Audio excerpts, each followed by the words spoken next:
Ngayong araw mga kuis, magluluto naman tayo ngayon ng nilagang baboy na sobrang daming taba. Masarap talaga mga kuis pag sa nilaga, talaga yung may taba. Ayan, no? Tapos yung ganyan, lalagyan mo siya ng maraming siling pampapogi, tapos sobrang lambot ng taba. Ang sarap niyan mga kuis, talaga mapaparami ka sa kanin yan mga kuis. Baling ginamit ko ditong laman mga kuis, liempo, tapos bumili lang ako ng hiwalay na taba. Kasi talaga sobrang sarap talaga pag maraming taba talaga sa nilaga o kaya mga pasigang, adobo. Talagang pag baboy mga kuis, masarap talaga pag may taba. Pero syempre, moderate lang tayo mga kuis, paminsan-minsan lang naman yan. Tapos yan mga kuis, nagpakulo lang tayo ng tubig, dito natin luto sa labas para mas masarap mga kuis yan.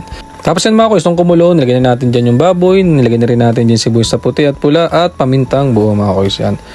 Pakukuloy lang natin to mga kuis hanggang lumambot kasi masarap talaga sa pag mga ganitong nilaga, yung talagang malambot na malambot yung karne at yung taba. Tapos naglagay tayo dyan ng ating pibisco asin, takpan natin ulit yan mga kuis. Masarap nga to kung meron tong ribs or bias ng baboy para mas maging solid yung sabaw mga kuis. Tapos yan mga kuis, nung medyo malambot na, isusunod na natin dyan yung patatas natin. Sobrang basic lang nito mga kuis. Saglagay tayo ng organic na pork cubes. Tapos pakukuloy lang natin to hanggang lumambot na rin yung patatas. Bagay na bagay itong mainit na sabaw mga kuis. Lalo na ngayon, sobrang init, summer. Ay talagang masarap umigop. Talaga namang iinit ang ulo mo dahil sobrang init na ngayon. Tapos higop ko pa ng ganito. Hindi ko alam kung ba't ako nagluto ng ganito mga kuis. Tapos ito, nung medyo malambot na yung patatas, isusunod na natin dito yung ating repolyo. Yan, para balanse mga kuis, may gulay tayo. Tapos yan, lalagay rin tayo ng ating pechay dyan. Bibase lang natin to mga kuis. Sasaglitan lang natin luto mga kuis kasi pagka nilagay na natin to, ayaw nating overcook. Kasi sayang naman yung sustansya ng gulay kung i-overcook natin to mga kuis yan.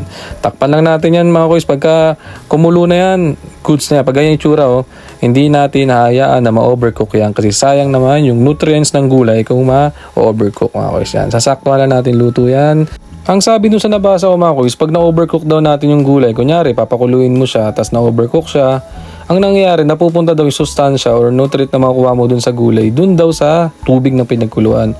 So para sa akin siguro, okay lang pagka in-overcook natin to kasi mapupunta siya dun sa sabaw. Mahigop din natin. Hindi ko rin alam kung tama ba yun. Pero yun lang yung nabasa ko kasi kung kinain natin tong gulay na overcook, nawala na yung sustansya at napunta sa sabaw, ganun din kasi higupin din natin sabaw, di ba mga kuis? Yan mga kuis, nakaluto na naman tayo ng sobrang simpleng nilagang taba ng baboy na sobrang lambot mga kuis. Salamat mga kuis, kain tayo, tara.